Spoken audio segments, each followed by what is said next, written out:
There's a specific kind of night that does something to you. You're standing outside alone and maybe walking to your car, maybe just stepping out for air, and you look up, and for one unguarded second, the boundary between you and the sky just thins, not gone, thinned, your chest loosens. The usual noise of being a specific person with a specific set of problems goes quiet, just for a breath, and something wider seems to be looking through your eyes instead of you looking out through it. Then it snaps back, and you're just a person standing in a driveway again, feeling slightly embarrassed for even noticing, glancing over your shoulder like someone might have caught you at it. Neuroscientists have a name for that state. They call it a lapse in self-referential processing, a brief quieting of the brain regions that constantly generate the feeling of being a bounded, separate observer. It's rare, it's brief, and almost everyone has felt it at least once, usually without ever mentioning it to anyone. That thinning is not a mood. It's not a trick of tiredness or a poetic exaggeration your mind plays on you at 11 p.m. It's a glitch in a line you've been trained to believe is solid, the line between you and everything else. And tonight we're going to ask a question most people never let themselves finish. What if that line was never actually there in the first place? Here's the paradox we're sitting inside. You were raised, culturally, linguistically, biologically, to experience yourself as a separate object, moving through a world of other separate objects. A self here, a world out there, with a hard border running between them. But the two most rigorous ways humans have ever tried to describe reality, a 17th-century philosopher excommunicated for heresy, and 20th-century physics, at its most precise and most tested, both arrive independently, centuries apart, at the same unsettling conclusion. That division isn't fundamental. It's a rendering, a useful illusion your nervous system generates, not a fact about what's actually out there. I'm not talking about vague spiritual talk here. No incense, no we are all one bumper sticker logic. I'm talking about Baruch Spinoza's actual metaphysics, a system so precise he built it like a geometry proof. And I'm talking about quantum field theory, the framework that currently gives us the most accurate predictions in the history of science, tested to more decimal places of accuracy than almost anything else humans have ever built. Neither of them needs you to believe in anything on faith. They just ask you to look carefully at what's already been shown. So here's the question we're going to sit with uncomfortably for the next half hour. If the separation you feel every single day of your life, at work, in your relationships, in the quiet comparison you run against everyone in every room, isn't a fact about reality, what is it actually a fact about? And what changes in your life the moment you stop mistaking the feeling for the truth? I want to tell you something I don't usually say out loud in these videos. There was a stretch of years where I experienced almost everything as competition. Not loudly. I wasn't out here trying to win arguments at dinner parties or one-up people in conversation. It was quieter than that, and in some ways more corrosive. Every person I met got silently filed as either a resource, an obstacle, or an irrelevance. Every room I walked into, some part of my nervous system was doing math in the background. Who has more than me here? Who's a threat? Where do I rank on some invisible ladder nobody agreed to build? I didn't choose that framework. I just woke up one day, years into running it, and noticed it had been operating the entire time, like background software I never remembered installing. That framework only makes sense under one specific assumption, that you're a separate thing, a discrete unit, a closed system competing against other closed systems for finite resources in a universe made of finite, unconnected objects. And that's exactly the assumption Baruch Spinoza spent his short, difficult life dismantling, line by careful line. Spinoza was a Portuguese Jewish philosopher working in Amsterdam in the mid-1600s, and in 1656, when he was only 23, his own community formally excommunicated him. The herem, a curse so severe it forbade anyone from speaking to him, doing business with him, or even reading a single word he wrote. What was the actual crime? He'd concluded, through pure logical argument, working the way Euclid worked through geometry, that there is only one substance in all of existence. He called it Deus sive natura, God or nature, using the word or not to offer two separate options, but to insist these are two names for the exact same thing. Not a God who stands outside the universe and made it, the way a carpenter stands outside a chair he's built. God in Spinoza's system simply is the totality of what exists, expressing itself in every form that exists. Here's the translation, because that claim is dense and easy to skim past. Everything you've ever met, every rock, every ocean, every argument you've had with your mother, every person you've ever quietly envied, isn't a separate creation sitting inside God's world, the way furniture sits inside a house. It's a mode, a temporary local expression of the one substance, the way a wave is a temporary local expression of the ocean. The wave isn't a separate thing that the ocean made and then set loose to drift on its own. The wave is the ocean, happening for a while, in a particular shape, with a particular height and speed and direction. You are not a thing inside the universe. You are the universe happening in the shape of you for as long as that shape holds. Feel that claim for a second before you argue with it, because it's easy to nod along with the words and still quietly keep believing the opposite underneath them, because your whole life you've operated on the wave as separate object assumption, that you're an independent unit, bounded cleanly by your skin, competing against other independent units for a slice of something scarce: attention, money, love, status, time. But Spinoza's argument says the boundary you're pointing to when you say the word me isn't a wall. It's a wave crest. It's real as a pattern, real as a shape you can point to and name. But it was never separate from the water it's made of, and it never will be, no matter how solid it looks from the inside. That's not a metaphor floated in for comfort or poetic effect. It's a metaphysical claim, argued rigorously in his book Ethics, using the same deductive method Euclid used to prove facts about triangles, starting from definitions and axioms and following the logic wherever it led, regardless of how uncomfortable the conclusion turned out to be for the religious authorities of his day. So here's where it gets interesting for you, specifically listening to this right now. If Spinoza is right, the sensation of being a discrete, isolated you competing against a world of other discrete, isolated things isn't a report on reality at all. It's something else entirely, a construction, a rendering your nervous system generates for practical reasons, not a metaphysical fact. And that raises an obvious, uncomfortable problem. If it's not true, why does it feel so completely, undeniably real, every single day, in your body, in your gut, in the way rejection lands like an actual physical blow? Why does the boundary feel like the most solid thing you know, if it was never solid to begin with? That's the crack we need to look into next. Because a 17th-century philosopher making a brilliant logical argument is one thing. You could file that under interesting philosophy and move on with your day, the way most people file most philosophy. What happens when you point 20th-century physics, the most tested, most precise framework humans have ever built, the one behind every phone, every laser, every piece of modern technology you touch, without thinking twice about it, at the exact same question Spinoza was asking from an armchair in Amsterdam 3 centuries earlier, with none of our instruments and none of our data?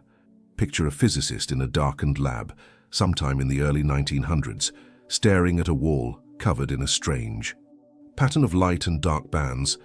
He's just fired individual particles of light, one at a time, through 2 narrow slits cut into a barrier. If light is made of little separate objects, tiny cannonballs, discrete units bouncing through space, the wall behind the barrier should show 2 clean stripes, one lined up behind each slit.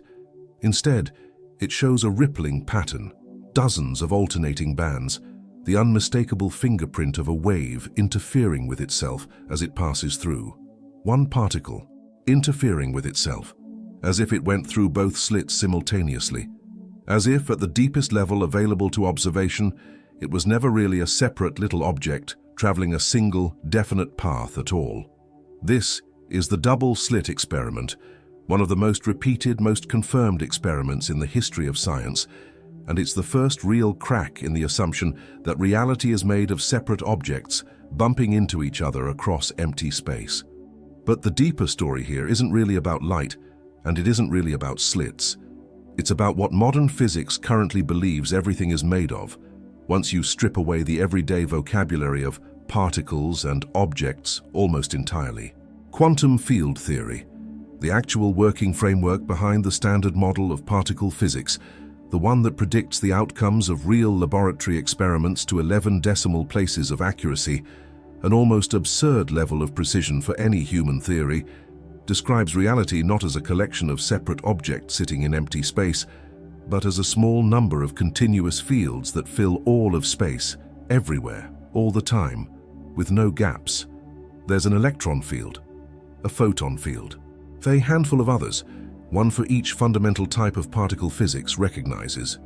What you casually call a particle, an electron, a photon, a quark, isn't a little ball rolling through a void. It's a localized excitation, a ripple, a temporary bump in one of these underlying fields. The same way a wave is a temporary shape the ocean takes on, a particle is a temporary shape a field takes on for a while before it dissolves back into the field it came from. You've spent your entire life treating things as the fundamental unit of reality. You, your car, your coffee cup, the stranger sitting across the room from you right now. But at the level physics actually operates on, there are no fundamental separate things, full stop. There is field and there is field doing something specific, in a particular place, for a particular while. The separateness you perceive between objects is real as pattern. You can point to it, measure it, build a whole life around navigating it. It is not real as fundamental substance. This is not New Age poetry laid gently over real physics to make it sound spiritual and marketable.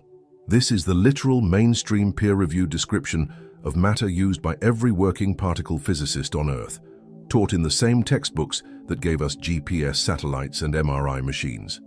What's poetic, what almost nobody tells you in an introductory physics class, because it sounds too much like philosophy, is how closely this lands next to what a heretical philosopher argued 300 years earlier, using nothing but logic and a pen and a mind, willing to be excommunicated for its conclusions. Albert Einstein knew this connection wasn't a coincidence, and he said so directly, on the record. When a rabbi in New York publicly telegraphed him in 1929, asking whether he believed in God, Einstein's reply named Spinoza specifically.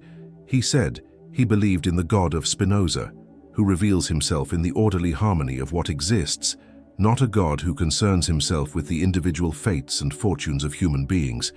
This doesn't prove Spinoza was correct about the physics. Einstein wasn't citing him as an experimental data source, and it would be sloppy to claim that.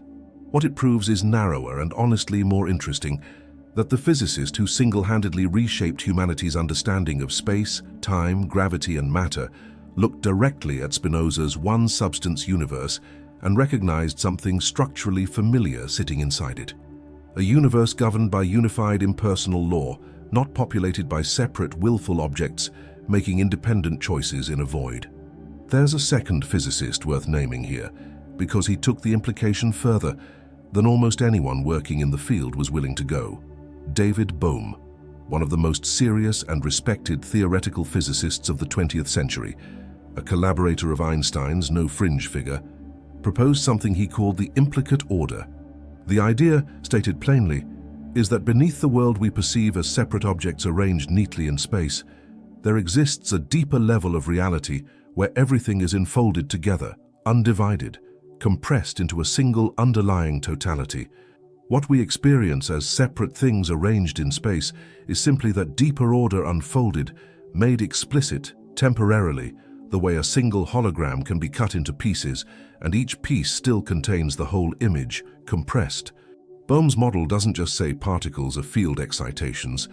It goes a step further and suggests that separateness itself, space, distance, the very concept of here versus there, might be a secondary derived feature of reality, not a fundamental one baked into the structure of existence. To be precise about what this does and doesn't establish, because overreach here would cost credibility, Bohm's implicate order was a specific, respected but genuinely controversial interpretation within physics, not a settled consensus fact, the way the double-slit results themselves are. Most working physicists don't build their daily research around it, and some reject it outright as unnecessary. What it does prove reliably is that some of the most rigorous, most mathematically serious minds inside physics itself have found the plain, separate objects floating in empty space picture insufficient, not just spiritually unsatisfying to them personally, but explanatorily incomplete as a description of the data. So look at what we're holding here, side by side, three very different sources pointing the same direction. Spinoza, arguing through pure deductive logic that there is one substance and all separate things are its temporary modes. Quantum field theory, showing experimentally with extraordinary precision that what we call particles are temporary excitations of continuous underlying fields. Bohm extending that into a deeper implicate order, where separateness itself is secondary to an underlying unity. 3 different centuries. 3 completely different methods: theology-adjacent philosophy, repeatable laboratory experiment, and rigorous theoretical physics, all converging, independently, on the same uncomfortable shape. The wall between you and everything else was never load-bearing. This validates the paradox we opened with. It does not yet explain the part that actually governs your life. Because knowing intellectually that separateness is not fundamental doesn't stop it from feeling completely fundamental. Every morning, in your body, in your relationships, in the ache of being left out of something you wanted to belong to. So the real question left standing isn't whether the wall is metaphysically real, because we've just spent 15 minutes establishing that it probably isn't. The real question is this: what is your nervous system actually doing every single day that manufactures the feeling of a wall this convincing out of a reality that doesn't actually contain one? Here's the honest answer, and it's not mystical at all. Your sense of separateness is a survival mechanism, not a metaphysical report on reality. It's not lying to you out of malice, and it's not a design flaw. It's doing its job, exactly the job it was built to do millions of years ago, in a completely different context than the one you're using it in now. Your nervous system evolved to keep a body alive in a world genuinely full of threats, and the single most useful tool for that job is a sharp, constantly updated boundary between me and not me. Every basic reflex you have, flinching from heat, protecting your face on instinct, pulling your hand back from a blade before you've consciously registered the pain, depends entirely on your brain treating you as a discrete unit that can be damaged and needs defending at all costs. That boundary isn't decorative or optional. It's the entire operating principle behind staying alive long enough to reproduce, which is, biologically speaking, the only job your nervous system was ever hired to do. The problem is that the exact same machinery built to protect a physical body from fire doesn't know when to stop, and nobody ever installed an off switch for it. It gets applied everywhere, to things that were never physically dangerous in the first place, to your reputation, to your opinions in an argument, to your bank account measured against your neighbors, to whether your favorite team wins on a Sunday afternoon. None of those things can actually burn you or stab you, but your nervous system treats a threat to your self-image with almost the exact same chemical urgency as a threat to your actual physical body. The same cortisol spike, the same tightened chest, the same fight-or-flight static running through your system. The boundary-detecting mechanism that once meant protect this body from the fire now fires just as hard over protect this identity from being wrong in front of other people. This isn't a flaw in the design. It's a mechanism doing precisely what it was built to do, just running unmodified in a context it was never designed for, generation after generation, with no one ever pausing to update it. Think about someone, maybe someone you know well, maybe a version of yourself from a few years back, who filters almost every single interaction through comparison. A friend's promotion registers, instantly and involuntarily, as a small personal loss, a subtraction from some invisible ledger. A friend's happy relationship gets measured, uninvited, silently, against the current state of their own. Every conversation becomes a subtle scan for rank. Am I ahead here or behind right now in this exact room? That person isn't broken, and they're not uniquely petty or insecure. They're running the separate object operating system at full volume, applying a survival tool built for physical danger to a modern world, made almost entirely of social signals instead of predators. It works exactly like it's supposed to work, mechanically speaking. It just produces a life that feels like constant low-grade war against people who were never actually enemies. Here's what changes when that lens cracks, even slightly, even for a moment. It's not that competition disappears entirely, or that you suddenly stop caring about outcomes in your own life. It's that the stakes underneath the feeling shift. If another person's success is a mode of the same substance you are, Spinoza's language for it, or a ripple in the same field you're a ripple of, physics language for the same thing, then their gain stops registering, automatically and involuntarily, as your loss. Not because you've talked yourself into performative generosity through willpower and effort, because the accounting itself changes underneath the feeling, once the actual premise underneath it changes. It stops looking like two separate accounts competing for the same limited total, and starts looking like one account, expressing itself in two temporary shapes at the same time, in the same room, at the same table. The math underneath the whole relationship changes, not just the mood you bring to it. This is the actual livable version of what Spinoza and quantum field theory are pointing at, not a mystical experience you need to chase on a silent retreat somewhere, but a recalibration of what you're defending, and against what on an ordinary Tuesday. The wall your nervous system builds is genuinely useful for keeping your hand out of an actual fire. It becomes a liability the moment it gets pointed at another person's success, another person's differing opinion, another person's simple, unremarkable existence in the same room as you. And here, right here, is where you get to notice something practical, not just theoretical.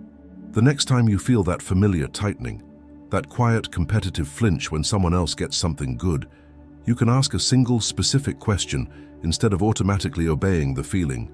Is this actually a threat to my physical survival? Or is this my ancient boundary alarm mistranslating a social signal into a fire alarm? Most of the time, once you actually ask, the answer is obvious, and obvious answers are easier to set down. Consider what this looks like in an ordinary week, not a dramatic one. Someone on your team gets recognized for a project you both worked on. The old software fires instantly, a flush of heat, a tightening in the jaw, a quick mental tally of who deserved it more. That's the boundary alarm doing exactly what it evolved to do, treating a colleague's recognition as though it were a predator eating your share of a limited kill. But nothing was actually taken from you. No resource shrank. No body was endangered. The alarm fired anyway, because it can't tell the difference between a saber-toothed cat and a compliment given to someone else in a meeting. Once you can name that gap out loud, even privately, the feeling starts to lose some of its automatic authority over your next move. But here's where this gets harder to sit with, not easier, and this is the part most self-help content conveniently skips. Because if the wall is a mechanism and not a metaphysical fact, that raises a stranger, deeper question than simply, how do I compete less with people around me? It raises the question of what's actually sitting on the other side of that wall, not philosophically this time, but structurally, physically, in the actual mathematics of how reality is arranged. What does it genuinely mean at the deepest layer physics can currently describe for two separate things to actually be connected in a way your senses were never built to register at all? This is the part of the video where the pieces stop sitting neatly side by side and start locking together into something more specific. So stay with me through the density here. It pays off by the end of this block. Spinoza didn't just say everything is one substance and leave the picture static and undifferentiated, a single featureless blob. He introduced a concept called conatus, the idea that every single mode, every temporary expression of the one substance carries within it an inherent striving to persist in its own existence, to keep being what it is for as long as it can. Your desire to survive, to keep being you specifically, to protect your interests and defend your particular shape in the world, isn't a mistake or a contradiction of the underlying unity Spinoza describes. It's how the unity operates locally, through you. The ocean doesn't contradict itself by having waves with distinct shapes, distinct heights, distinct directions of travel. The waves are how the ocean moves and expresses its own energy. Your drive to survive as a distinct you is how the one substance expresses itself as a distinct you, for exactly as long as that particular expression holds together. This matters enormously because people often hear the phrase, "You are the universe expressing itself," and quietly assume it must mean their individuality should dissolve, that wanting things specifically for yourself is some kind of spiritual error to be corrected through detachment. Spinoza's conatus says the exact opposite of that. You're striving to persist, your specific preferences, your particular shape in the world. None of that is a betrayal of the underlying unity. That striving is what the unity looks like, from the inside, in the specific case of being you right now with your specific history and your specific wants. Now here's where physics adds something Spinoza had absolutely no way to access, 3 centuries too early for the instruments to exist. A phenomenon called quantum entanglement. When two particles interact and become entangled, measuring the precise state of one instantly correlates with the state of the other, regardless of the physical distance separating them, even if that distance spans the width of an entire galaxy. Einstein famously distrusted this implication when it first emerged from the mathematics, calling it spooky action at a distance, because it seemed to violate the deeply intuitive sense that separate objects far apart in space shouldn't have any immediate bearing on each other's behavior. Decades of increasingly precise, increasingly clever experiments since then have confirmed repeatedly that the correlation is real, measurable, and reliably repeatable in the lab. To be careful about exactly what this does and doesn't establish, because this is precisely where popular science writing tends to overreach and lose credibility. Entanglement doesn't mean your thoughts can influence a friend's brain across the world through some invisible channel, and it doesn't transmit usable information faster than the speed of light. Physicists are essentially unanimous on that specific point. No serious dissent.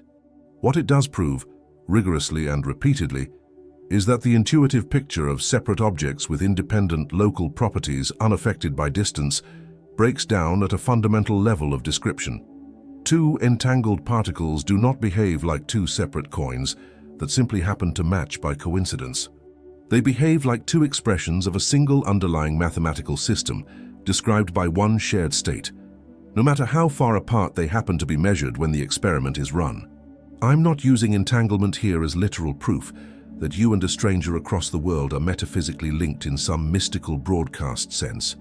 That would be exactly the kind of overreach the physics genuinely doesn't support, and making that claim would undercut everything rigorous we've built up to this point. I'm using it as a functional metaphor with real mathematical teeth behind it. It's a working demonstration, inside the most rigorously tested framework human beings currently have, that separateness and independence are not actually the same claim about reality. Things can be genuinely separate in location, measurably distant from each other, and still not be independent in the way your everyday intuition simply assumes they must be. There's a reason physicists still argue about how to interpret this, decades after the experiments were first run. The mathematics is not in dispute. The correlations show up exactly where the equations say they will, every time, in every lab that's tried to replicate them. What's disputed is what that correlation actually implies about the deep structure of reality, and serious people land in different places on that question. But even the most conservative reading, the one every physicist agrees on regardless of interpretation, concedes this much. The universe does not behave at its most fundamental level like a collection of isolated objects with self-contained properties, indifferent to anything happening elsewhere. Some kind of underlying connectedness is built into the math itself, not layered on top of it by people who want it to be there. You sitting here listening to this right now are made of roughly the same particles that were forged inside stars, that exploded billions of years before this planet even existed. Every atom of calcium in your bones, every atom of iron in your blood, passed through that same shared field, that same shared process long before it ever assembled itself temporarily into the specific configuration currently reading these words. The separateness between you and the person sitting near you is real as arrangement. It has never been real as origin. Put the two pieces of this block together now, because this is the actual payoff. Conatus says your individual striving to persist is not a contradiction of unity. It's unity's local operating mode, the specific way the one substance moves in your particular case. Entanglement says separateness in physical location doesn't automatically mean independence at the deepest level physics can currently measure, which means the two things you were taught, your whole life, to see as opposites, being a distinct individual with your own wants, and being fundamentally connected to everything else that exists, were never actually opposites at all. They're the same underlying fact, simply described from two different directions, using two completely different vocabularies. You don't need to dissolve yourself to align with any of this. You don't need to stop wanting things, stop protecting your interests, stop having a specific shape, a specific name, a specific history that belongs only to you. That striving is not the wall we've been talking about this whole video. The wall was always something else entirely. The belief that the striving makes you separate rather than simply local. You already are the field, operating here, through this particular configuration, with this particular face, for this particular while, on this particular Tuesday or Sunday or whatever day you happen to be listening on. Not dissolution, recognition. I want to stop explaining for a second here because I think if I keep piling on more mechanisms, more names, more layers of evidence, it starts to numb the exact thing it's supposed to be revealing. So let's just sit here together for a moment, without adding anything new to the pile. If you're the kind of person who spent years feeling like you're standing on the outside of something, watching other people seem to belong effortlessly to a family, a friend group, a career, a sense of place in the world that you can't quite locate for yourself, I want to say this to you directly now, not as a theory, not as an abstraction. That feeling of being locked outside was never a report on your worth, and it was never a report on some special defect unique to you. It was your nervous system, running its ancient boundary detection software, in a modern world that gives it far more chances than it was ever built for, to flag, not me, not safe, not included. It's not describing your actual position in reality with any accuracy. It's describing a mechanism doing its job a little too enthusiastically, in a context it was never designed to operate in, on a species-wide scale. You are not a small, isolated thing struggling to earn its way into a universe that already excludes you by default, keeping score somewhere you can't see. You are the universe, arriving in this specific shape, at this specific address, wearing this specific name, noticing itself through you right now in whatever room you happen to be sitting in while you listen to this. The loneliness was never proof that you were separate. It was proof that the wall your mind built was working exactly the way walls are supposed to work, convincingly, thoroughly, and completely without your permission. Maybe you've spent holidays feeling like a guest in your own family, smiling in the right places while some quieter part of you kept its distance, tallying the ways you didn't quite fit the shape everyone else seemed to slide into so easily. Maybe you've sat in a room full of people who all seemed to know some rule you were never handed, and you assumed the gap meant something true about your worth, rather than something true about how a nervous system manufactures the sensation of exile out of nothing more than unfamiliarity. That gap was never a verdict. It was a mechanism, working overtime, mistaking difference for danger and danger for disqualification. You don't have to earn your way back into a unity you never actually left in the first place. You were never standing outside it, checking through a window to see if you'd eventually be let in. You were always the thing doing the looking, the field, briefly gathered into a shape with your name on it, mistaking its own temporary edges for a permanent exile. No amount of achievement was ever going to fix that particular ache, because the ache was never really about achievement in the first place. It was about a false premise, quietly assumed, running underneath everything you were trying to prove. Remember that thinning feeling from the very beginning of this video, standing outside at night, watching the boundary between you and the sky go soft for a second before it snapped back into place? That was never a hallucination, and it was never just simple fatigue playing tricks on a tired mind. It was a brief lapse in a mechanism that runs constantly, every waking hour. A moment when the boundary detecting software running your nervous system quietly glitched for a second.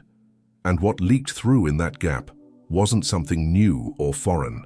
It was something that had been true the entire time underneath the noise. Spinoza argued it through pure, careful logic 300 years ago. One substance, temporarily wearing the shape of you, the way water temporarily wears the shape of a wave. Quantum field theory shows it experimentally, with extraordinary precision. No separate objects at the deepest level, only continuous fields temporarily excited into the shape of a particle, a person, an entire planet. Entanglement shows that even where separateness in physical location is completely real and measurable, independence often isn't. None of these three things are decorations sitting on top of each other for effect. They are the same underlying claim, expressed in three entirely different vocabularies, built by three entirely different methods, arriving at the exact same destination. The line you've spent your whole life defending, the one between you and everything else out there, was never load-bearing. It's not that it's fake exactly, or that it doesn't exist at all. It's a wave crest, real as pattern, real as shape, mistaken for a wall its entire existence. Here's the turn nobody sets you up for, though, the part that actually changes something instead of just sounding nice. This isn't a call to dissolve, to disappear into some formless, faceless oneness and stop being anyone in particular. It's the opposite of that. You are how the field looks, doing something specific, on purpose, right here, right now, with a name and a history and a set of preferences that are genuinely yours. The individuality was never the illusion in this story. The illusion was believing the individuality made you separate, instead of simply local. This is why the answer was never to shrink yourself, or to sand down your wants until you disappear into some quiet, undifferentiated calm. Spinoza never asked anyone to stop striving. Physics never asked a single particle to stop being local. What both of them are quietly asking of you is smaller and stranger than that. Stop treating your specific shape as proof that you're cut off from everything else that also has a shape. The striving stays. The wall goes. You are never standing behind a wall, looking out at a universe that excludes you. You were always the universe itself, looking out through a temporary window that happens to have your name on it. If something in this cracked open even slightly while you were listening, even just a small shift, even just a slower breath, that's worth marking, not letting slide past like background noise you'll forget by tomorrow morning. Subscribing here isn't really about a channel or an algorithm. It's a small private agreement with yourself, that you're someone who follows a question like this all the way down to the bottom, instead of glancing at it once and looking away. Comment, I am the field. Next time, we take this exact idea somewhere far more uncomfortable. What happens to grief, to loss, to the people you've lost along the way? Once separate stops meaning what you always thought it meant. You were never outside it.